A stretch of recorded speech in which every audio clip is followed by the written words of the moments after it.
नमस्कार दोस्तों, आप सभी का स्टडी फॉर यूपीएससी पीसी से हमें स्वागत है। 71 बीपीएससी के लिए ये टेस्ट 11 है और इसमें इकोनॉमिक्स के सवाल हैं।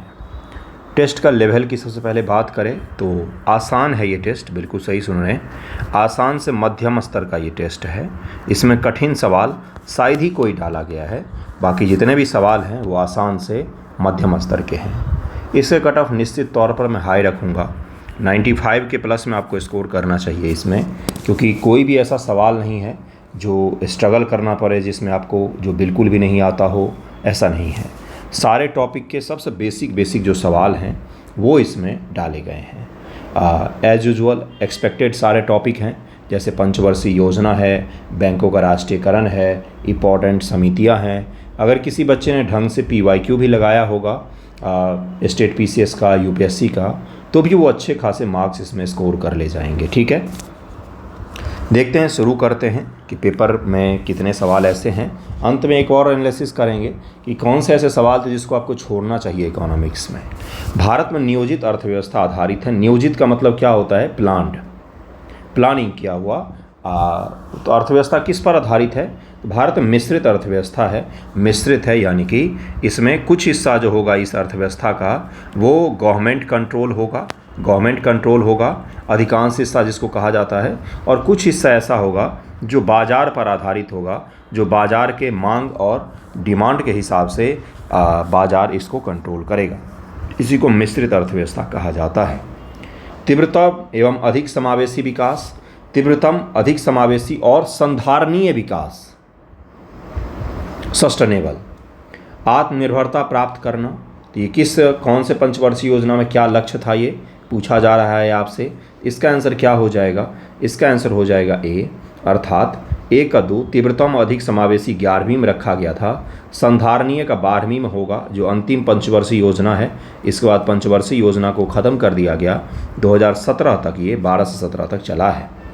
और जो आत्मनिर्भरता प्राप्त करना, ये 5वीं पंचवर्षीय योजना में रखा गया था कि हमें क्या बनना है, हमें आत्मनिर्भर बनना है, आर्थिक रूप से आत्मनिर्भर बनना है। ओके, अगला सवाल है कि 12वीं पंचवर्षीय योजना के दौरान कृषि, वानिकी एवं मत्स्य पालन की वृद्धि दर कितनी अनुमानित थी 12वीं पंचवर्षीय योजना के दौरान?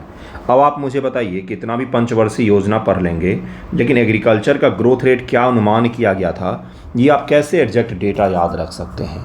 तो इस प्रकार के सवाल को स्किप करना चाहिए। बी हो जाएगा, 4% अनुमानित था, 4% अनुमानित था। ये सवाल अगर आपको नहीं आ रहा है तो इसको कभी मत अटेम्प्ट कीजिएगा, स्किप करके आगे बढ़ जाइएगा। ठीक है, जब कुल उत्पाद स्थित होता है तो सीमांत उत्पादन क्या होगा? इसका आंसर हो जाएगा 0 हो जाएगा।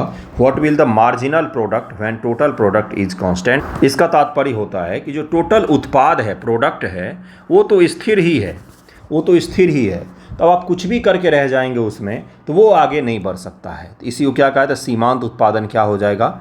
मार्जिनल जो प्रोडक्ट है वो क्या हो जाएगा? वो 0 ही रहेगा, वो आगे नहीं बढ़ पाता है। सार्वजनिक वस्तुओं की कीमत निर्धारण हेतु छाया कीमत की अवधारणा को किसने प्रतिपादित किया? तो ये जे टिम्बरगेन है, इन्होंने, ये बहुत बड़े इकोनॉमिस्ट हैं, इन्होंने ये प्रतिपादित किया था। विशेष रूप से सार्वजनिक वस्तुओं के मूल्य निर्धारण में उपयोगी मानी जाती है यह छाया कीमत की अवधारणा का प्रतिपादन सबसे पहले अर्थशास्त्री जे टिम्बरगेन ने किया था। यह अवधारणा विशेष रूप से सार्वजनिक वस्तुएं जो होती हैं उनके मूल्य निर्धारण में उपयोगी मानी जाती हैं। बाजार में मूल्य निर्धारण में इसको उपयोगी माना जाता है छाया कीमत, जिसको क्या कहा जाता है? इसको कहा जाता है शैडो प्राइस। ओके, अगला जो सवाल है ये RBI के बारे में, सत्य कथन के बारे में पूछा गया है। शैडो प्राइस एक बार बता भी देता हूँ सामान्य भाषा। आपके पास जो संसाधन है, जो भी संसाधन आपके पास है, मान लीजिए समय, पैसा या सामान, जो भी चीज़ है, अगर ये आपके पास में सीमित है, लिमिटेड अमाउंट में है, अगर इसका एक और यूनिट आपको मिल जाए, मान लीजिए इसमें थोड़ा सा एक्स्ट्रा आपको मिल जाए, तो उससे कितना ज़्यादा लाभ कमा सकते हैं, उसी को इकोनॉमिक्स के टर्म में शैडो प्राइसिंग कहा जाता है। मतलब जो सीमित संसाधन आपके पास में है उसमें एक इकाई और बढ़ जाए, एक छोटा सा यूनिट और बढ़ जाए, तो उससे कितना ज़्यादा आपको फ़ायदा हो सकता है, इसी को शैडो प्राइसिंग कहा जाता है। ये मैंने सबसे लो मैन की भाषा में समझाया है आपको। इकोनॉमिक्स से पढ़ने जाएंगे तो बहुत डिफ़िकल्ट इसका भाषा होता है। तो यही होता है, इसको शैडो प्राइसिंग कहा जाता है। आई होप आपको समझ में आया होगा। आरबीआई के संदर्भ में सत्य कथन को चुने। वह केंद्र सरकार का बैंकर है, वो मौद्रिक नीति बनाता और लागू करता है, वो आईएमएफ के सिलसिले में सरकार के एजेंट के रूप में कार्य करता है, वो भारत सरकार के ऋणदान कार्यक्रम को संचालित करता है। बिल्कुल सही है भाई, सारे के सारे आईएमएफ के ये आरबीआई के बारे में सही दिए हुए हैं। विगत कुछ वर्षों में सबसे ज़्यादा एफडीआई के अंतर्वाह आकर्षित किए गए हैं किसके द्वारा? तो ऑब्वियस सी बात है, ये कल भी 2 दिन पहले जब मैंने इकोनॉमिक सर्वे करवाया है तो उसमें मैंने पढ़ाया ये। इसका आंसर हो जाएगा सर्विस सेक्टर में सबसे ज़्यादा क्या आया है, तो एफडीआई देखा गया है। ठीक है, अगला सवाल है कि निम्न कथन पर विचार करें, सत्य कथन को पहचानें। आरबीआई का राष्ट्रीयकरण, एक चीज़ और है, इसको कृपया देख लें। 5 वर्षों में एफडीआई सेवा क्षेत्र में 16%, सॉफ्टवेयर कंप्यूटर में 15.1%, इंश्योरेंस में 6.1% और ऑटोमोबाइल में 5.1% आकर्षित किया गया है। ये आंकड़े याद रखिएगा, ये एग्जामिनेशन में पूछा जा सकता है। निम्न कथन पर विचार करें, सत्य कथन को पहचानें। आरबीआई का राष्ट्रीयकरण 26 जनवरी 1950 को हुआ। भारत सरकार के ऋण कार्यक्रमों का संचालन व्यय विभाग वित्त मंत्रालय द्वारा होता है। इसका आंसर क्या हो जाएगा? डी इसका आंसर हो जाएगा, न तो 1 न तो 2 इसका आंसर हो जाएगा। आरबीआई की स्थापना 1935 ईस्वी में हुई है और इसका राष्ट्रीयकरण आज़ादी के ठीक पश्चात 1949 में किया गया है। आपको ये पता होना चाहिए कि रिजर्व बैंक ऑफ इंडिया वो पहला बैंक है जिसका राष्ट्रीयकरण भारत सरकार के द्वारा किया गया। इसका आंसर 1949 हो जाएगा। सरकार की सारी उधार नीति और पूंजी देनदारी का लेखा जोखा आरबीआई रखती है, तो इसका आंसर हो जाएगा डी इसका आंसर हो जाएगा। किसी कंपनी का डिवेंचर धारक उसके क्या होते हैं? तो लेनदार होते हैं। इसका आंसर बी हो जाएगा। क्रेडिटर्स होते हैं। ओके। भारत में राष्ट्रीय आवास bank national housing bank NHB कहा जाता है of India was establish as a wholly owned of subsidiary of किसके समानुषंगिक रूप में स्थापित हुआ था? तो आरबीआई के समानुषंगिक रूप में स्थापित हुआ था। सी इसका आंसर हो जाएगा। 1987-88 में हुआ था। पूर्ण रूप से भारतीय रिजर्व बैंक के समानुषंगिक रूप में स्थापित किया गया था। इसका प्रमुख उद्देश्य था आवास योजनाओं को बढ़ावा देना। किसी देश को ऋण जाल फंसा हुआ कहा जा सकता है यदि उसे बकाया कर्ज पर ब्याज के भुगतान के लिए ऋण लेना पड़ता है, तो उसको क्या कहा जाएगा? ऋण जाल फंस गया है। अर्थात आपने किसी 100 रुपये का ऋण लिया है और इस पर जो बकाया कर्ज है इस पर ब्याज रेट चल रहा है 10% का, तो ये ब्याज रेट तक चुकाने के लिए आपको किसी दूसरे व्यक्ति बी से फिर से ऋण लेना पड़े, यानी कि ऋण के ब्याज को चुकाने के लिए भी ऋण लेना पड़े, फिर इस ऋण के ब्याज को चुकाने के लिए भी कोई ऋण लेना पड़ेगा। इसी को ऋण का जाल कहा जाता है। इसका उत्तर बी हो जाएगा। फिलिप वक्र का संबंध किससे है? इस प्रकार से ये वक्र बनता है, ये पूछा जा रहा है। तो ये किसके बीच में होता है? बेरोजगारी और मुद्रास्फीति के बीच में बनता है। अर्थात मुद्रास्फीति जब बढ़ती है तो बेरोजगारी बढ़ती है, ऐसा इसमें कहा जाता है। मुद्रास्फीति बढ़ने के साथ साथ बेरोजगारी दर जो है वो कम होने लगता है, ऐसा भी इसमें कहा जाता है। लेकिन ये एक सीमा तक ही सही होता है, ये सही होता है कि भाई मुद्रास्फीति अगर बढ़ रहा है, इन्फ्लेशन अगर बढ़ रहा है तो अनएम्प्लॉयमेंट जो है वो कम होता रहेगा। ये एक सीमा तक ही होता है बंधुओं। एक सीमा के पश्चात ये गलत साबित हो जाता है। अगर मुद्रास्फीति हद से ज़्यादा हो जाए तो फिर देश में बेरोजगारी बढ़ जाएगी, क्योंकि वस्तुओं को खरीद पाना बहुत ज़्यादा मुश्किल हो जाएगा। ये इस प्रकार से कह रहा है। और सामान्य भाषा में समझे अगर हम लोग, तो इसका तात्पर्य ये है कि जब वस्तुएं महंगी होती हैं तो कंपनी का प्रॉफिट बढ़ जाता है। किसी भी कंपनी का प्रॉफिट बढ़ जाता है और प्रॉफिट के कारण से वो अधिक जॉब क्रिएशन करता है, क्योंकि उसको उस प्रॉफिट को कमाने के लिए प्रोडक्शन को और बढ़ाना पड़ेगा। प्रोडक्शन बढ़ाने के लिए उसको मजदूरों की, काम करने वाले लोगों की आवश्यकता होगी, जिसके कारण से जॉब क्रिएशन हो सकता है। लेकिन अगर लंबे समय तक बहुत ही हाई इन्फ्लेशन रहे तो फिर जॉब क्रिएशन नहीं होता है, क्योंकि फिर लोग धीरे धीरे करके सामान खरीदना कम कर देते हैं, डिमांड कम हो जाता है, तो फिर प्रोडक्शन को कम करना पड़ेगा। और प्रोडक्शन को कम किया जाएगा तो लोगों की छटनी हो सकती है।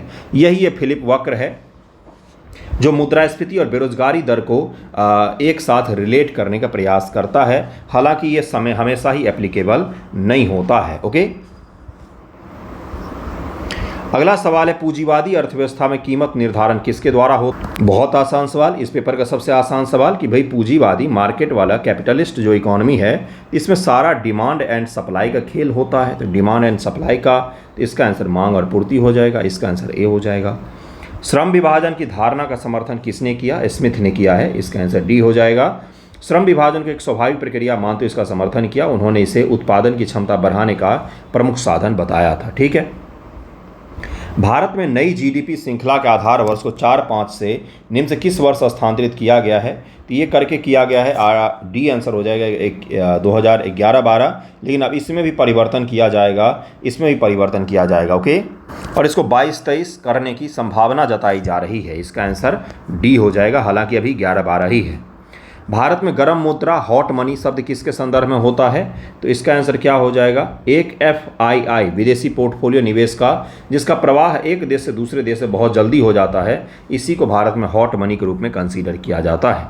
निम्न से कौन सा प्रभावी राजस्व घाटा का सही अर्थ? प्रभावी राजस्व घाटा यानी कि इफेक्टिव रिवेन्यू डेफिसिट आपसे पूछा जा रहा है, इसका आंसर हो जाएगा बी। राजस्व घाटे में से पूंजीगत परिसंपत्तियों के सृजन हेतु जो अनुदान है, इसको अगर हम माइनस करते तो हमें प्रभावी राजस्व घाटा प्राप्त हो जाता है। अगला सवाल है, निम्न से कौन एक भारत में सेवा क्षेत्र का एक भाग नहीं है? तो निर्माण जो है ये सेवा सेक्टर का भाग नहीं होता है, ये द्वितीय क्षेत्र का भाग है, औद्योगिक क्षेत्र का भाग होता है। निम्न से कौन सा एक प्रगामी कर संरचना को निरूपित करता है? प्रगामी कर संरचना को निरूपित करता है। प्रगामी का मतलब होता है कर दर में बढ़ोतरी के साथ साथ जो है कर भी बढ़ती रहती है, कर दर आय में बढ़ोतरी के साथ साथ बढ़ती रहती। भारत में यही लागू है, अर्थात अगर आपकी आय 10 लाख है तो आपको कितना कर देना पड़ेगा, अगर आपकी आय 30 लाख है तो आपको कितना कर देना पड़ेगा। तो भारत में 10 लाख और 30 लाख वाले को अलग अलग कर देना पड़ता है। भारत में आय बढ़ेगी तो आपका टैक्सेशन भी बढ़ जाएगा, इसको कहा जाता है प्रगामी कर संरचना। और इसमें क्या होता है, तो इसमें अधिक कमाने वाले जो लोग होते हैं उनको अधिक टैक्स देना पड़ता है। क्या ये बिल्कुल सही तरीका है? बिल्कुल भी नहीं, ऐसा भी नहीं है कि यही बिल्कुल सही तरीका है। अभी मैं आपको दूसरा समझाता हूँ, इसके ठीक उलट होता है, जिसमें आय जब आपकी बढ़ती है तो आपका टैक्स कम कर दिया जाता है, आपका टैक्स कम कर दिया जाता है। इससे क्या होता है, जो बड़े बहुत ज़्यादा आय वाले लोग होते हैं उनको कम टैक्स देना पड़ता है। ये क्यों होता है भाई, क्यों किया जाता है? इससे बड़े पैसे वाले जो लोग हैं वो टैक्स खुल करके देते हैं और देश में काला धन का संचय नहीं होता है। दूसरा ये भी है कि लोग प्रोत्साहित होते हैं कि मैं ज़्यादा से ज़्यादा इनकम करूं, ज़्यादा से ज़्यादा मेहनत करके ज़्यादा से ज़्यादा पैसा कमाऊं। तो ये कुछ अलग अलग देशों में अलग अलग प्रकार की कर संरचना लागू है। भारत में लागू है कि भाई प्रगामी, अर्थात अगर आप ज़्यादा अर्न करोगे तो आपको ज़्यादा टैक्स देना पड़ता, इसीलिए भारत में काला धन जैसी समस्याएं भी है। हालांकि इसका बहुत बड़ा बेनिफिट भी ये होता है कि सरकार को भारी मात्रा में पैसा भी चाहिए सामाजिक जो योजनाएँ चलती हैं उनको चलाने के लिए। समावेशी समृद्धि के लिए आवश्यक है तो अधीसंरचना सुविधाओं का विकास, डेवलपमेंट चाहिए, कृषि चाहिए, शिक्षा स्वास्थ्य चाहिए, सब कुछ चाहिए, तभी जाके इंक्लूसिव ग्रोथ हो पाएगा। भारत में सेवा कर पहली बार पेश किया गया था तो 1994 में पहली बार सर्विस टैक्स आया था, जो अप्रत्यक्ष कर है। अब तो ये GST में ही शामिल है, सर्विस टैक्स भी शामिल, लेकिन ये अनिवार्य नहीं है। भारत में सर्विस टैक्स अब अनिवार्य भी नहीं है, इसका आंसर सी हो जाएगा, इसका आंसर सी हो जाएगा।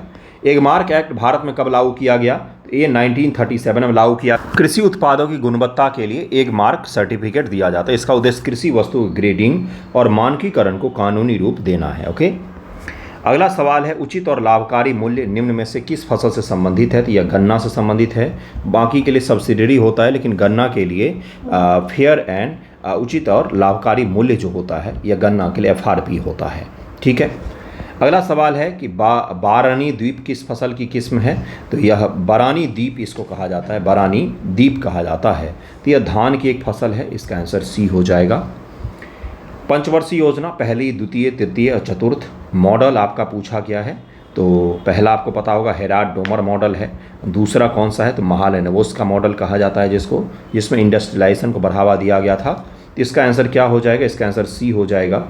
ए का 2 हो जाएगा, ए का 2 हो जाएगा और बी का 1 हो जाएगा, सी का 3 हो जाएगा। सुखमय चक्रवर्ती और महालनोबिस का क्षेत्रीय मॉडल है तृतीय में, और चतुर्थ में अशोक रुद्र और LNS माने, इनका नाम है LNS माने, ये इसमें है LNS माने होगा, माने ही सरनेम है इनका, ये मॉडल है चतुर्थ का। तो ये चारों याद रखिएगा, इसको याद रखिएगा। पहले में कृषि पर जोर दिया गया था बंधुओं, कृषि को लेकर के बातचीत की गई थी, खास तौर से प्राथमिक क्षेत्रों की बात कर रहे थे हम लोग, प्राथमिक क्षेत्रों की बात कर रहे थे हम लोग। और सेकंड में हम लोगों ने इंडस्ट्रियलाइजेशन की, हेवी इंडस्ट्री की बात की है, जिससे बहुत सारे देश भर में बड़े बड़े इंडस्ट्री स्थापित किए गए थे। तो इसका आंसर सी हो जाएगा। भारत में योजना आयोग की स्थापना नियोगी समिति की अनुशंसा पर 1950 में की गई। भारत में राष्ट्रीय विकास परिषद की स्थापना नियोगी समिति की अनुशंसा पर 1948 में की गई है। इसका केवल 1 सही हो जाएगा। दूसरा गलत है कि राष्ट्रीय विकास परिषद की स्थापना 1952 में की गई थी, न कि 1948 में, इसीलिए ये गलत हो जाएगा। अगला सवाल है अंत्योदय कार्यक्रम। ये बड़ी बड़ी योजनाएं हैं आज़ादी पश्चात सभी तक के। कमांड क्षेत्र विकास कार्यक्रम, कमांड एरिया डेवलपमेंट प्रोग्राम, ट्राइसेम और राष्ट्रीय मातृत्व लाभ योजना। तो कौन सा इसमें सही सुमेलित है? तो डी सही सुमेलित है। अंत्योदय कार्यक्रम 1977 से 78 में शुरू हुआ था और कमांड एरिया डेवलपमेंट प्रोग्राम जो है 74-75 में शुरू किया गया था और ट्राइसेम 79 ईस्वी में शुरू किया गया था। भारत में बृहद कृषक की लैंड होल्डिंग कितनी है? बड़े जो कृषक होते हैं उनकी लैंड होल्डिंग्स कितनी सीमा तय की गई है? तो 10 हेक्टेयर से अधिक अगर आपके पास में ज़मीन है तो आप बड़े कृषक में गिनना किया जाएगा। भारत में न्यूनतम समर्थन मूल्य पर अंतिम निर्णय किसके द्वारा होता है? तो CCEA के द्वारा लिया जाता है। आर्थिक मामलों की मंत्रिमंडलीय समिति के द्वारा लिया जाता है। तकनीकी परिवर्तन के कारण बाजार में उत्पन्न बेरोजगारी को घर्षण जनित बेरोजगारी कहा जाता है। फ्रिक्शनल अनएम्प्लॉयमेंट इसको कहा जाता है। जब तकनीक बदल जाता है उसके कारण से अगर बेरोजगारी उत्पन्न हो गई है तो उसको घर्षण जनित बेरोजगारी कहा जाता है। गरीबी रेखा निर्धारण से जुड़ी समितियों का सही क्रम आपको लगाना है। ये बहुत ही महत्वपूर्ण 4 समितियां हैं जो आज़ादी के पश्चात से गठित की गई हैं, इनके बारे में आपको लगाना है। तो अगर आप शुरू से लेकर अंत तक याद रख लेंगे तो भी आप आसानी से कर सकते हो। इसका आंसर डी हो जाएगा, 2, 4, 1, 3 हो जाएगा। अर्थात सबसे पहले वाई की अलग समिति 79, सुरेश तेंदुलकर लकरवाला समिति 93, सुरेश तेंदुलकर 2009 और सी रंगराजन 2012 में गठित किया गया है। खरी फसल की कटाई करने से पहले अगली फसल की बुआई करना क्या कहलाता है? तो इसको रिले खेती कहा जाता है। रिले खेती, जिसमें हम खरी फसल जो है, अभी खरी है फसल, उसकी कटाई करने से पहले ही अगली फसल हम लोग डाल देते हैं, इसको रिले खेती कहा जाता है। भारत में श्वेत क्रांति का जनक किसे कहा जाता है? तो वर्गीज कुरियन महोदय हैं। वर्गीज कुरियन महोदय थे, इनको भारत में दुग्ध क्रांति का जनक कहा जाता है। Egg mark, food product order mark, भारतीय जैविक प्रमाणीकरण और ISI का मार्क, ये 4 मार्क दिए हुए हैं। आपको इसको मैच करना है कि कौन मार्क किसके द्वारा दिया जाता है। इसका आंसर हो जाएगा डी, अर्थात ए का 4, बी का 3, सी का 2 और डी का 1 हो जाएगा। यानी कि इसमें एक मार्क विपणन और निरीक्षण निदेशालय के द्वारा दिया जाता है। फूड प्रोडक्ट ऑर्डर मार्क खाद्य प्रसंस्करण उद्योग मंत्रालय, भारतीय जैविक प्रमाणन वाणिज्य मंत्रालय और ISI मार्क भारतीय मानक ब्यूरो के द्वारा प्रदान किया जाता है। अगला सवाल है 35 नंबर कि भारतीय गुणवत्ता परिषद किस मंत्रालय के अधीन कार्य करता है? तो यह वाणिज्य मंत्रालय के अधीन कार्य करता है। Ministry of commerce and affairs के अंतर्गत काम करता है। सेबी के संदर्भ में सत्य कथन को पहचानिए। इस संस्था का गठन 1993 में किया गया है, बिल्कुल गलत। इसका गठन जो है वो 1988 में ही हो गया था। इसका एक्ट बनाया गया है 1993 में। इसका गठन बहुत पहले ही हो गया था। इसका मुख्यालय मुंबई में है, तो ये दूसरा तो सही हो जाएगा, पहला गलत हो जाएगा बंधुओं। निम्न से कौन सी योजना 2015 में प्रारंभ की गई थी? जनधन, अटल पेंशन, प्रधानमंत्री सुरक्षा बीमा योजना, प्रधानमंत्री जीवन ज्योति बीमा योजना। तो 2, 3, 4 हो जाएगा, 2, 3, 4 हो जाएगा। जनधन जो है ये 2014 ईस्वी में शुरू किया गया था। मोदी जी की सबसे बड़ी योजना है, सबसे पहली योजनाओं में से एक माना जाता है इसको कि, तो ये जरूर याद रखिएगा। रजत क्रांति, भूरी क्रांति, गुलाबी क्रांति, स्वर्ण रेशा क्रांति। इसका आंसर हो जाएगा ए का 1, 2 का, इसका आंसर हो जाएगा बी हो जाएगा, बी हो जाएगा। 1 का ए ही हो जाएगा, 2 का बी ही हो जाएगा, सी का 3 ही हो जाएगा और डी का 4 ही हो जाएगा। जो जिसके सामने लिखा हो वही होगा। 1 का ए, 2 का बी, 3 का सी, 4 का डी हो जाएगा। बी आंसर हो जाएगा, बी आंसर हो जाएगा। इसका आंसर बी हो जाएगा, ये याद रखिएगा। भारत में औद्योगिक विकास हेतु संयुक्त क्षेत्र का विचार किस औद्योगिक नीति प्रस्ताव में रखा गया? ज्वाइंट सेक्टर, तो ये 1956 की नीति में रखा गया था। 1956 में दूसरी औद्योगिक नीति बनाई गई थी, 1948 में पहली बनाई गई थी। वाणिज्य प्रपत्र निम्न में से किसके लिए साख का स्रोत है? तो लघु उद्योगों के लिए साख का स्रोत होता है। इसका आंसर डी हो जाएगा। 8 मूल उद्योगों के सूचकांक में निम्न से किसको सर्वाधिक महत्व दिया गया है? 8 कोर इंडस्ट्री हैं जिनके बिना देश की इकॉनमी चल ही नहीं सकती है। उसमें कौन 8 हैं ये भी आपको याद होना चाहिए। उसमें सबसे ज़्यादा है अभी विद्युत को दिया गया है। इसका आंसर बी हो जाएगा। इनमें से विद्युत है। जब सार्वजनिक क्षेत्र के उपक्रमों में सरकारी स्वामित्व कम किया जाता है तो इसको क्या कहते हैं, इसको कहा जाता है विनिवेश, डिसइन्वेस्टमेंट कहा जाता है। जो सरकार की कंपनी है उसमें से अपने शेयर सरकार क्या करती है तो बेच देती प्राइवेट प्लेयर्स को, इसको क्या कहा जाता है, विनिवेश कहा जाता है, डिसइन्वेस्टमेंट कहा जाता है। निम्न से कौन वैश्वीकरण के प्रभाव हैं, तो वैश्वीकरण का ये चारों ही प्रभाव है, प्रतिस्पर्धा, अतिरिक्त रोजगार, उपभोक्ता के समक्ष विकल्प, बहुराष्ट्रीय कंपनियों का उभार, ये सारे के सारे किसके हैं, तो ये वैश्वीकरण ग्लोबलाइजेशन के प्रभाव हैं और ये आपको एनसीईआरटी के चैप्टर में हूबहू मिल जाएगा लिखा हुआ। निम्न से कौन सी स्थिति स्टैगफ्लेशन में पाई जाती है। स्टैगफ्लेशन का तात्पर्य क्या होता है कि जहाँ पर उच्च मुद्रास्फीति हो, यानी कि इन्फ्लेशन बहुत ज़्यादा हो गया हो, मतलब सामान महंगा बिक रहा हो, स्थिर समृद्धि दर हो, यानी कि जो ग्रोथ रेट भी उसका स्थिर हो गया हो, बढ़ भी नहीं रहा हो, और बेरोजगारी भी काफ़ी ज़्यादा हो गई हो, तो ये बहुत ही गंभीर सिचुएशन होता है किसी भी देश के अर्थव्यवस्था के लिए। इसको कहा जाता है स्टैगफ्लेशन कहा जाता है। इसका आंसर डी हो जाएगा। सारफेसी अधिनियम है, ये किससे जुड़ा हुआ है, तो आईबीसी, इंसॉल्वेंसी बैंकरप्सी कोड जो है ना, जो 2017 में पारित किया गया है। इससे पहले सारफेसी के द्वारा ही जो कंपनियां नीलाम हो जाती थी या कोई बैंक में अगर बैंक से पैसा लेकर पैसा नहीं चुकाया है तो उन सभी की सुनवाई सारफेसी एक्ट के तहत ही किया जाता था। इसका आंसर हो जाएगा ए, 2002 में इसको पारित किया गया। बैंक ऑफ सेटलमेंट का मुख्यालय कहाँ पर है, बेसल में है, बेसल में है। भारत मुद्रास्फीति लक्ष्यीकरण के तहत मुद्रास्फीति की लक्ष्य क्या है, तो 4+- 2% के बीच में भारत में इन्फ्लेशन रखा जाता है, अर्थात हाईएस्ट 6% और लोएस्ट 2%। 0% इन्फ्लेशन कभी नहीं किया जाएगा, क्योंकि महंगाई अगर 0% हो जाएगा, इन्फ्लेशन अगर 0% हो जाएगा तो देश की अर्थव्यवस्था प्रोन्नति नहीं कर पाएगी, मोटिवेशन खत्म हो जाएगा देश की अर्थव्यवस्था से। वह कौन सा वित्तीय वर्ष है जिसमें सार्वजनिक उद्यमों में विनिवेश प्रारंभ हुआ, तो ये 91-92 ईस्वी में LP और G की नीति लाया गया, लिबरलाइजेशन, प्राइवेटाइजेशन और ग्लोबलाइजेशन की नीति लाई गई थी। भारत के विनिवेश आयोग का प्रथम अध्यक्ष कौन था, तो GV रामकृष्ण महोदय। 1996, 1991 और 2 के दौरान इसके पश्चात भारत में विनिवेश अर्थात सरकारी कंपनियों को बेचने का काम शुरू किया गया कि सरकार का काम कंपनी चलाना नहीं है, देश चलाना है। इसके पश्चात से डिसइन्वेस्टमेंट कमेटी बनाया गया, उसके पहले अध्यक्ष कौन थे, तो GV रामकृष्ण महोदय हैं, ये भी याद रखिएगा। मीरा सेठ समिति का संबंध किससे था, तो हथकरघे के विकास से है। इसका आंसर ए हो जाएगा।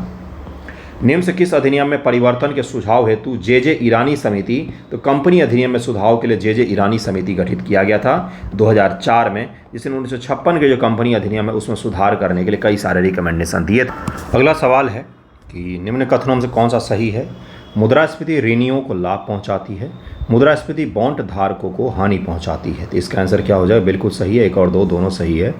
मान लीजिए आपने आज ऋण लिया है 10 लाख रुपये का और आपको 5 साल में चुकाना है, ब्याज सहित मान लीजिए आपको 11 लाख और 50,000 रुपये चुकाना है, ठीक है। लेकिन इन्फ्लेशन के कारण से इस 10 लाख का वैल्यू जो है वो कम हो करके कितना हो गया है 2 सालों में, मान लीजिए 9 लाख रुपए हो गया है। तो अगर ज़्यादा इन्फ्लेशन होगा तो आप वास्तविक रूप से कितना चुका रहे हैं, वास्तविक रूप से आप 9 लाख ही चुका रहे हैं, लेकिन बैंक को जो है इसमें नुकसान हो जाएगा और आपको बेनिफिट होता है। वहीं पर किसी आदमी ने बॉन्ड लिया था जिस समय, और बॉन्ड लेते समय बॉन्ड देने वाले को 1 लाख रुपए दिया था उसने, लेकिन जिस दिन वो बॉन्ड लौटा रहा है वो उसको 1 लाख ही दे रहा है, लेकिन वास्तव में वो 1 लाख है नहीं, इन्फ्लेशन के कारण से उसकी कीमत कम हो गई है। इसका आंसर सी हो जाएगा। ऐसी बाजार प्रणाली जिसमें केवल 2 क्रेता हों और बहुत से विक्रेता हो, इसको कहा जाता है क्या, इसको डुओपॉली कहा जाता है, द्वि अधिकार कहा जाता है। मोनोपॉली क्या होता है, जहाँ पर मोनोपॉली कहते हैं जहाँ पर एक ही विक्रेता हो और सारे क्रेता हों, तो वहाँ पर मोनोपॉली होता है। किसी वस्तु की कीमत वृद्धि से क्या विपरीत है, तो मुद्रा के मूल्य में गिरावट और वस्तु के मूल्य में वृद्धि हो जाता है। मुद्रा का मूल्य कम हो जाएगा और वस्तु का मूल्य बढ़ जाता है, इसी को हम लोग क्या कहते हैं कि वस्तु की कीमत बढ़ गई है।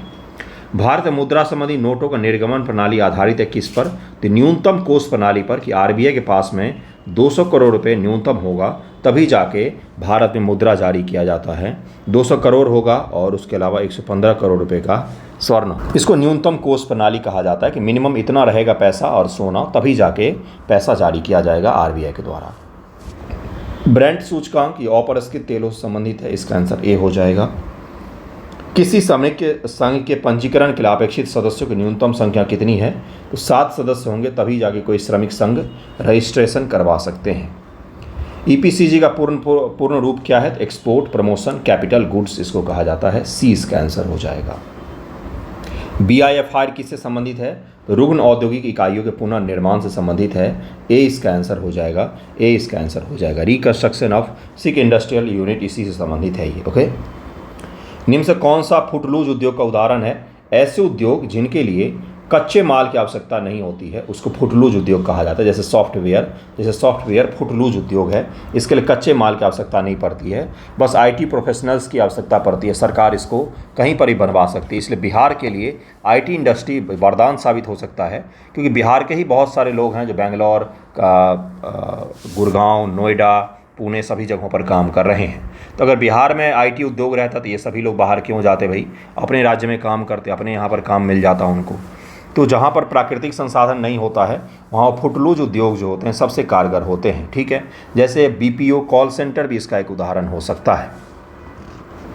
अगला है कि जैसे जैसे अर्थव्यवस्था का विकास होता है जीडीपी में तृतीय क्षेत्र का अंश बढ़ता जाता है। सर्विस सेक्टर का जो पार्टिसिपेशन है इकोनॉमी में वो बढ़ता जाता है, उनकी जो हिस्सेदारी है वो बढ़ती जाती है। ठीक है, भारत में स्थापित पहले बैंक का नाम क्या है? तो बैंक ऑफ हिंदुस्तान है। ए आंसर हो जाएगा। 1770 में कोलकाता में इसको शुरू किया गया था। भारत सरकार द्वारा रुपये चिन्ह जो है रुपया का ये जो चिन्ह है इसको किस वर्ष अपनाया गया? तो 2010 में अपनाया गया। बी इसका आंसर हो जाएगा। उदय कुमार नामक डिजाइनर ने इसको डिजाइन किया था। किस दर पर आरबीआई वाणिज्य बैंकों से धन उधार लेता है? तो वाणिज्यिक बैंकों से आरबीआई पैसा वापस ले रहा है। आरबीआई ले रहा है किससे? तो वाणिज्यिक बैंकों से ले रहा है।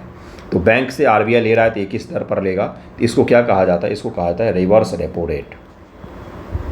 दुर्लभ मुद्रा किसे कहा जाता है? ऐसी मुद्रा जो सुलभता से आसानी न हो उसको दुर्लभ मुद्रा कहा जाता है। मुद्रास्फीति के दौरान कर की दरों में निम्न से क्या होगा? तो कर की दौरान मुद्रास्फीति के दौरान बढ़ा दी जाती है ब्याज का जो दर है वो बढ़ा दिया जाता है। टैक्स का रेट बढ़ा दिया जाता है क्योंकि गवर्नमेंट को पैसा मिलना कम हो जाता है। जो 100 रुपया है दरअसल उसका डिवैल्यूएशन हो जाता है मुद्रास्फीति के दौरान, तो इसलिए कर का रेट और कई बार जो ब्याज का रेट है वो भी बढ़ा दिया जाता है। निम्न से कौन भारत का मौद्रिक प्राधिकरण है? तो आरबीआई है भारत का मौद्रिक प्राधिकरण। आसान सवाल। यदि भारतीय रिजर्व बैंक के द्वारा नगद कोष अनुपात सीआरआर में कमी की जाती तो इसका साख सृजन पर यानी कि ऋणों के सृजन पर क्या प्रभाव पड़ेगा? तो ऋण ज़्यादा होंगे क्योंकि सीआरआर कम करने से बैंकों के पास में बहुत ज़्यादा पैसा रहेगा, तो बैंक इसको सस्ते ऋण पर दे सकते हैं, लोगों को सस्ते ब्याज दरों पर ऋण दे सकते हैं। इसका आंसर क्या हो जाएगा? वृद्धि हो जाएगी, मार्केट पैसा बढ़ जाएगा। भारत में निम्न से कौन सी आयरन और स्टील निर्माण शाखा सार्वजनिक क्षेत्र के अंतर्गत नहीं है? तो जमशेदपुर जो है सार्वजनिक क्षेत्र के अंतर्गत नहीं है, बल्कि ये टिस्को का है, टाटा का है। टाटा का बनाया हुआ है। बाकी भिलाई, दुर्गापुर, बोकारो ये सब के सब किसका है? तो भारत सरकार का है। सूक्ष्म लघु मध्यम उद्यम विकास अधिनियम कब पारित किया गया था? 2006 में पारित किया गया था। एमएसएमई एक्ट 2006 में पारित किया गया था। अपेक्षित लाभ किस अवधारणा पर आधारित होता है? जोखिम और अनिश्चितता पर आधारित होता है। एक्सपेक्टेड प्रॉफिट जो होता है या रिस्क और अनसर्टेनिटी पर आधारित होता है। जितना ज़्यादा रिस्क उतना ही ज़्यादा प्रॉफिट की संभावना भी बनती है, लेकिन उतना ही ज़्यादा डूबने की भी संभावना होती है। भारत में कागजी मुद्रा सबसे प्रथम बार 1862 में शुरू किया गया। M3 के अंतर्गत क्या शामिल होता है? तो बैंकों के पास जो सावधि जमा होता है, टाइम डिपॉजिट जो होता है बैंकों के पास, प्लस डिमांड डिपॉजिट जो होता है वो होता है, प्लस पेपर करेंसी और पब्लिक के पास जो करेंसी है, ये सब के सब M3 में शामिल होते हैं। सब के सब M3 में शामिल होते हैं। इसका आंसर डी हो जाएगा। यदि किसी अर्थव्यवस्था में संसाधनों का पूर्ण और अधिकतम उपयोग हो रहा है तब उत्पादन की अधिकता किस स्थिति में संभव है? तो संसाधन की मात्रा अगर बढ़ा दिया जाएगा तो उत्पादन की अधिकता इसी स्थिति में संभव है। इसका आंसर हो जाएगा सी। सोच करके हल कर सकते थे आसानी से इसको। भारत सरकार ने 14 बड़े व्यापारिक बैंकों का राष्ट्रीयकरण सर्वप्रथम कब किया है? तो 1969 में सबसे पहले इंदिरा गांधी जी के द्वारा राष्ट्रीयकरण किया गया था कि 50 करोड़ से ज़्यादा जिसकी भी पूंजी है उन सभी का राष्ट्रीयकरण किया गया था इंदिरा गांधी गवर्नमेंट के द्वारा। भारतीय स्टेट बैंक 1955 में स्थापित हुआ है भारतीय स्टेट बैंक के नाम से। उससे पहले 1 जुलाई 1955 को इंपीरियल बैंक ऑफ इंडिया का राष्ट्रीयकरण किया गया और उसका नाम रखा गया भारतीय स्टेट बैंक। भंडारी समिति क्षेत्रीय ग्रामीण बैंकों के पुनर्संरचना से संबंधित है, 1994 में इसको बनाया गया था। बैंकिंग सुधार समिति को निम्न से किस नाम से भी जाना जाता है? तो बैंकिंग सुधार समिति को नरसिम्हन समिति के नाम से भी जाना जाता है। 2 बार इसको गठित किया गया और बैंकों में कितना CRR, कितना SLR, क्या क्या चीज़ें होनी चाहिए, इसको लेकर के बहुत बड़े स्तर पर इन्होंने रिकमेंडेशन दिया था, इसलिए इसका आंसर D हो जाएगा। पहली बार 91, दूसरी बार 98 में गठित की गई। पूर्ण प्रतिस्पर्धा वाले बाजार में, जहाँ पर कंप्लीट कंपटीशन है, कंप्लीट खुलापन है वाले बाजार में कोई फर्म दीर्घकाल में केवल सामान्य लाभ ही क्यों कमा सकती है?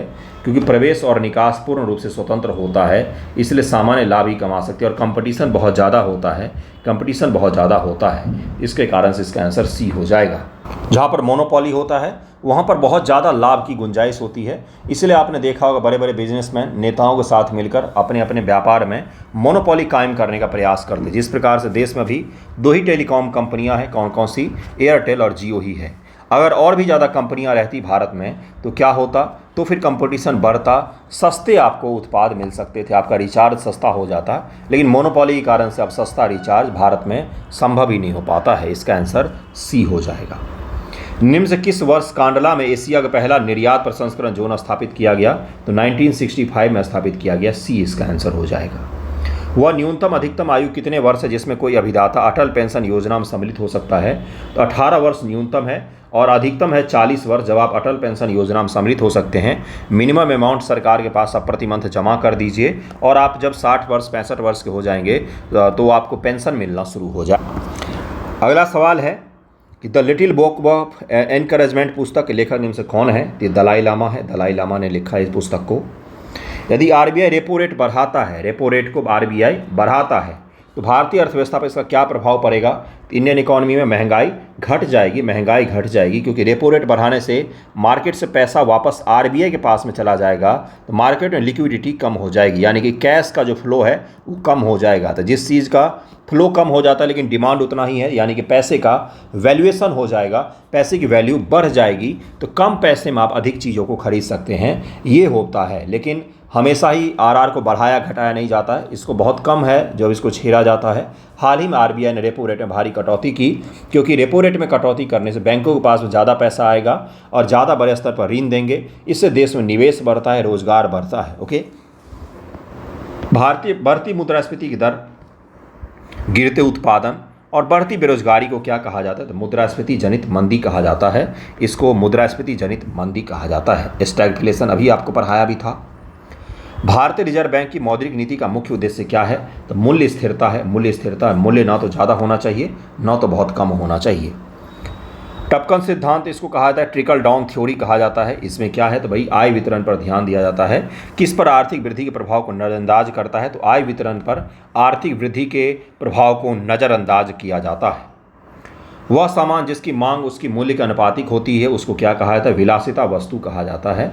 विलासिता वस्तु कहा जाता है, उसको लग्जरी गुड्स कहा जाता है। The demand for these increase proportionally with price. Okay, price बढ़ने के साथ इसका डिमांड बढ़ जाता है। बिल्कुल सही सुन रहे हैं आप। इसका अगर ज़्यादा महंगा दाम होगा तो इसका डिमांड ज़्यादा होगा, तो इस प्रकार के गुड्स को लग्जरी गुड्स कहा जाता है। ठीक है। जिस स्थिति में सरकार का व्यय उसके राजस्व में अधिक हो जाता है तो उसे क्या कहा जाता है? उसको बजट घाटा कहा जाता है। व्यय ज़्यादा करेंगे, कमाई कम है तो उसको राजस्व घाटा कहा जाता है। किसान क्रेडिट कार्ड योजना 1998 में शुरू किया गया था। ए इसका आंसर हो जाएगा। निम्न से कौन आधुनिक अर्थव्यवस्था मुद्रा के घटक हैं? तो कागज़, नोट, सिक्के और डिमांड डिपॉजिट ये मुद्रा के घटक माने जाते हैं। ठीक है। भारत वित्तीय नीति का प्रमुख उद्देश्य कौन सा नहीं है? तो अर्थव्यवस्था में तरलता को बढ़ाना कोई उद्देश्य नहीं होता है। अर्थव्यवस्था में तरलता को बढ़ाना कभी उद्देश्य नहीं होता है। तरलता ज़्यादा बढ़ने से इन्फ्लेशन क्रिएट हो सकता है। भारत सरकार किस वर्ष के बजट में न्यूनतम वैकल्पिक कर MAT का समावेशन किया गया था? तो ये किया गया था 1996-97 में।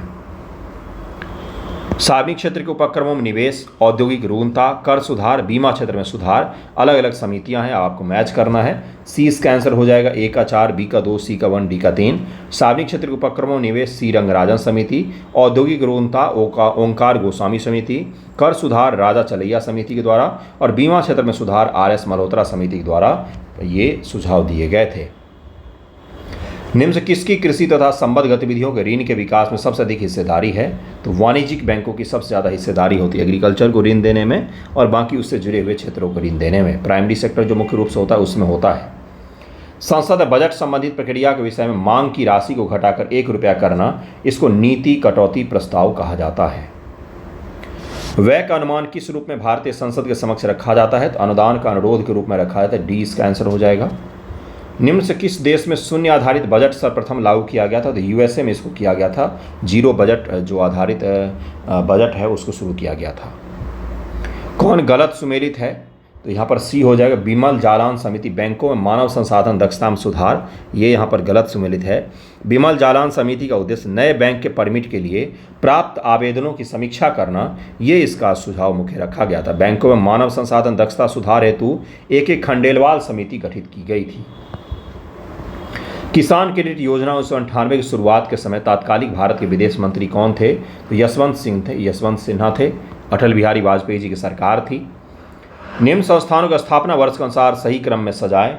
नाफेड, राष्ट्रीय सहकारी विकास निगम, ट्राइफेड, भारतीय निर्यात आयात बैंक और एसबीआई। तो इसका आंसर हो जाएगा सी 5, 1, 2, 4, 3। एसबीआई 1955, नाफेड 58, राष्ट्रीय सहकारी विकास बैंक 63, भारतीय निर्यात आयात बैंक जिसको एक्जिम बैंक कहा जाता है 82 और ट्राइफेड 1987 में स्थापित किया गया है। बजट के हिसाब किताब की जांच भारतीय संसद किसके द्वारा करती है? लोक लेखा समिति के द्वारा करती है। 20 का आंसर हो जाएगा, पब्लिक अकाउंट कमेटी के द्वारा। भारत में किस वर्ष रेल बजट को आम बजट में मिला दिया गया? ये 2017 में मिलाया गया कि रेल बजट पहले अलग से पारित किया जाता था, लेकिन अब उसको रेल बजट को आम बजट के साथ मिला दिया गया। 1924 में रेल के लिए अलग बजट की प्रथा एक बर्थ समिति की सिफारिशों के आधार पर शुरू किया गया था। राजस्व घाटे से पूंजीगत अस्तित्व के सृजन के लिए अनुदान को घटाने पर क्या प्राप्त होता है? तो प्रभावी राजस्व घाटा प्राप्त हो जाता है आपको। राजस्व घाटे की अपेक्षा राजकोषीय घाटा सदैव क्या रहता है? तो अधिक ही रहता है। भारतीय अर्थव्यवस्था में खुला बाजार प्रचलन किसे निर्दिष्ट करता है? तो आरबीआई द्वारा सरकारी प्रतिभूति की क्रय विक्रय जब की जाती, गवर्नमेंट बॉन्ड को जब आरबीआई खुले मार्केट में बेचती है और ख़रीदती है खुले मार्केट से, तो उसको कहा जाता है open market operation. Open market operations कहा जाता है। ये क्यों किया जाता है? तो ये बाजार में लिक्विडिटी, इन्फ्लेशन को कम और ज़्यादा करने के लिए किया जाता है। अगर आरबीआई बॉन्ड बेचेगी तो लोग कैश देंगे और अगर आरबीआई कैश देगी तो लोग अपना अपना बॉन्ड वापस कर देंगे। इसके द्वारा आरबीआई मार्केट में कैश को मैनेज कर सकती है, लिक्विडिटी को मैनेज कर सकती है, मुद्रास्फीति को मैनेज कर सकती है। 12वीं पंचवर्षीय योजना का मुख्य उद्देश्य क्या था? फिर से रिपीटेड सवाल है ये। तीव्रतर धारणीय एवं ज़्यादा समावेशी विकास इसका रखा गया था। पहले दूसरे सवाल में भी था और यहाँ भी था। दोनों सवाल एक ही कॉन्सेप्ट पर आधारित थे। निम्न से कौन सी भारत के सभी एटीएम को जोड़ता है? तो यह काम है भारतीय राष्ट्रीय भुगतान निगम, National Payment Corporation of India का ये काम है। ठीक है। भारत में किसी वाणिज्यिक बैंक की परिसंपत्ति निम्न से क्या शामिल नहीं है, ये पूछा जा रहा है आपसे। तो जमा जो है, जमा आप जो पैसे जमा करते हैं बैंक में, वो बैंक की लायबिलिटी है, वो उसकी परिसंपत्ति नहीं है। वो बैंक की क्या है? लायबिलिटी है, एसेट्स नहीं है बैंक का वो। ठीक है। एसेट्स क्या है? जिससे उसको कैपिटल मिलता है। तो जो आपको ऋण देती है ना, तो उस ऋण के ब्याज से बैंक पैसा कमाती है। सार्वजनिक क्षेत्रीय बैंकों का अध्यक्षों का चयन कौन करता है? तो बैंक बोर्ड ब्यूरो करता है। ए इसका आंसर हो जाएगा। भारत का आर्थिक सर्वेक्षण प्रत्येक वर्ष सरकारी तौर पर प्रकाशित किया जाता है वित्त मंत्रालय के द्वारा। भारतीय करेंसी पर नोटों का निर्गमन वर्ष कब से छपना शुरू हुआ है? 2005 से छपना शुरू हुआ है। करेंसी नोट स्टाम्प पेपर की छपाई का प्रयोग वाला कागज़ का उत्पादन करने वाला सिक्योरिटी पेपर मिल होशंगाबाद एमपी में स्थित है। ये होशंगाबाद एमपी में ही है, एक बार देख लीजिएगा कहाँ पर है, शायद एमपी में ही है। अगला है कौन गलत सुमेलित है? शेयर मूल्य सूचकांक सिटी बोवेस्पा बोलीविया का, मिडडेक्स फ्रैंकफर्ट का, मिस्टेल इटली का और नास्डेक क्यू ये यूएसए का। तो इसका आंसर हो जाएगा बोवेस्पा जो है ये ब्राज़ील का शेयर मूल्य सूचकांक का, मतलब शेयर मार्केट का नाम है। जैसे भारत में है ना बॉम्बे स्टॉक एक्सचेंज, तो उसी प्रकार से। निम्न से किस वर्ष बॉम्बे स्टॉक एक्सचेंज की स्थापना हुई? तो 1875 में हुआ और ये एशिया का सबसे पुराना स्टॉक एक्सचेंज है। भारत बजट प्रणाली का संस्थापक जेम्स विल्सन को माना जाता है। इन्होंने पहला बजट प्रस्तुत किया था 7 अप्रैल 1860 को।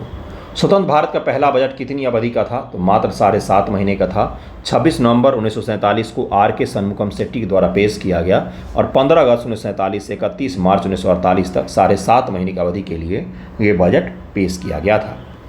किस समिति ने कृषि जोत पर कर लगाने की संस्तुति की थी? तो राज समिति ने किया था। इसका आंसर ये हो जाएगा।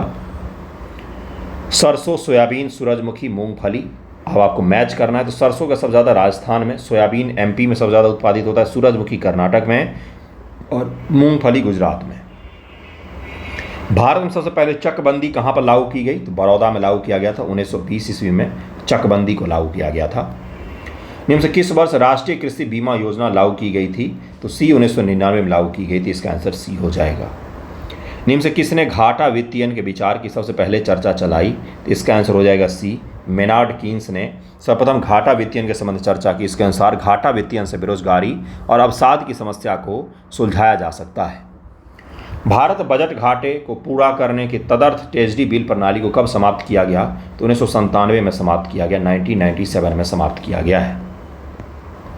राजकोषीय उत्तरदायित्व एवं बजट प्रबंधन अधिनियम भारत में कब पारित किया गया है? तो 2003 में पारित किया गया है, जिसको FRBM एक्ट 2003 कहा जाता है।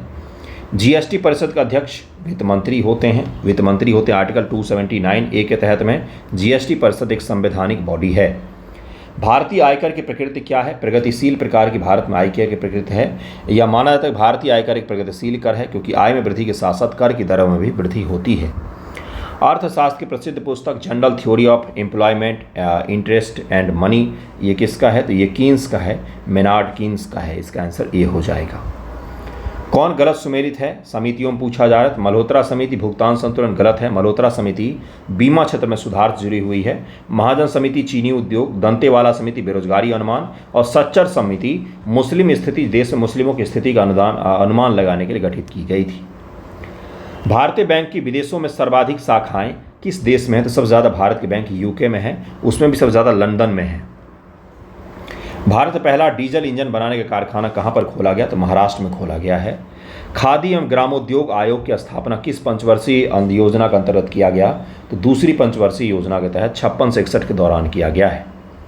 फरवरी 2024 में आयोजित रायसीना डायलॉग के मुख्य अतिथि किस देश से संबंधित हैं? तो ग्रीस से संबंधित थे। ग्रीस के प्रधानमंत्री किरियाकोस, ये इनका नाम है, यहीं से संबंधित थे, मतलब यही सबसे मुख्य अतिथि थे। भारत पंचायतों द्वारा निम्न से कौन सा कर संग्रहित किया जाता है? तो स्थानीय मेलों पर कर लगा सकते हैं वो, और कर संग्रहित भी किया जाता है। किसने भारत में पहली बार व्यय कर लगाने का सुझाव दिया? तो कॉलडार ने सबसे पहले सुझाव दिया था कि भारत में व्यय पर भी कर लगना चाहिए, आय पर भी और व्यय पर भी। अगर आपने महीने में 10,000 रुपये खर्च किए हैं तो उसमें से मान लीजिए 2% कर, तो आपको उतना रुपया सरकार को देना पड़ेगा। भारत में दीर्घकालिक राजकोषीय नीति की घोषणा किस वित्त मंत्री के द्वारा की गई? तो ये VP सिंह के द्वारा की गई है। साख नीति, राजकोषीय नीति, मौद्रिक नीति, तो इसका आंसर हो जाएगा B, A का 1, B का 3, C का 2 इसका आंसर हो जाएगा। निम्न से कौन सा एक राजकोषीय नीति का उपकरण नहीं है? फिस्कल पॉलिसी का उपकरण नहीं है, तो ब्याज दर उपकरण नहीं है। RBI एवं साख नीति का उपकरण है। ब्याज दर जो है या RBI के द्वारा जो बनाया जाता है मौद्रिक नीति एवं साख नीति उसका उपकरण है, न कि फिस्कल पॉलिसी का।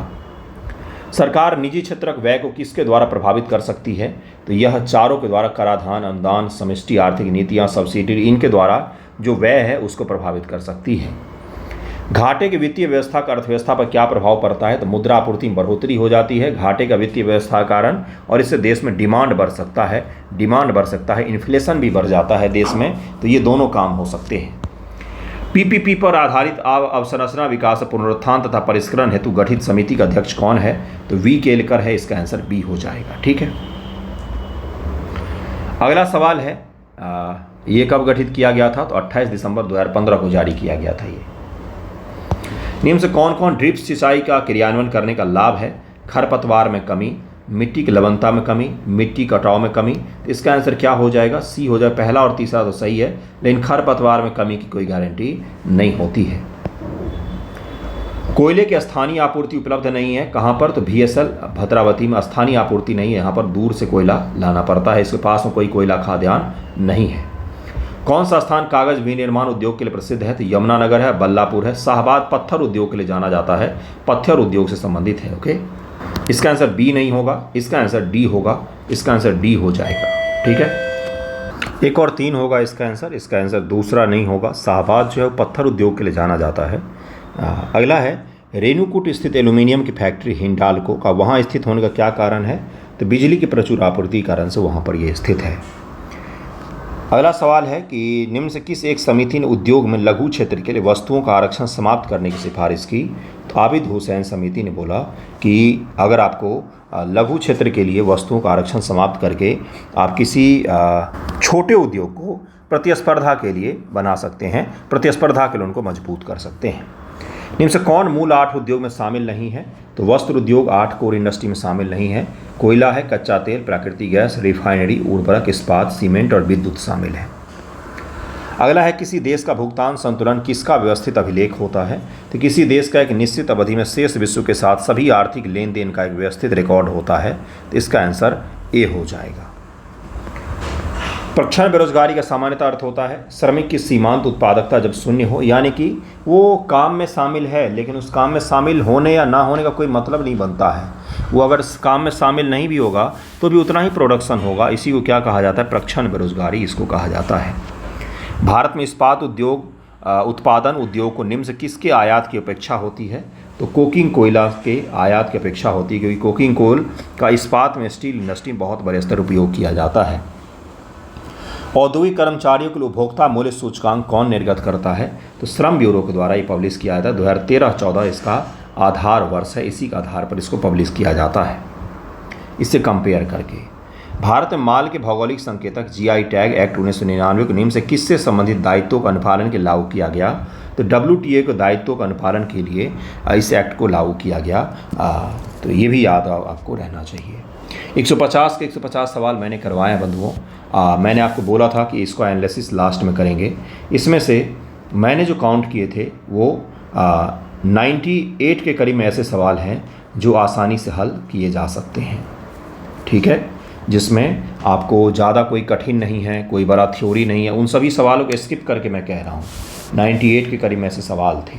हाँ, अगर 50 सवाल इसमें ऐसे भी हैं जिसमें थोड़ी बहुत आपको दिक्कत आ सकती है, तो इसके कारण से पेपर आपको लग रहा होगा कठिन है, लेकिन ध्यानपूर्वक इसको दोबारा देखिएगा, आपको लगेगा कि हाँ बहुत सारे ऐसे सवाल थे जो सही से सवालों को नहीं पढ़ने के कारण से मेरे गलत हो गए हैं। तो उसमें ज़्यादा सुधार करिएगा। जो आसान सवाल होते वो कभी गलत नहीं होने चाहिए, कठिन तो बहुत सारे बच्चे गलत करते हैं। ठीक है, धन्यवाद आप सभी का वीडियो देखने के लिए। अगला फुल लेंथ का टेस्ट होगा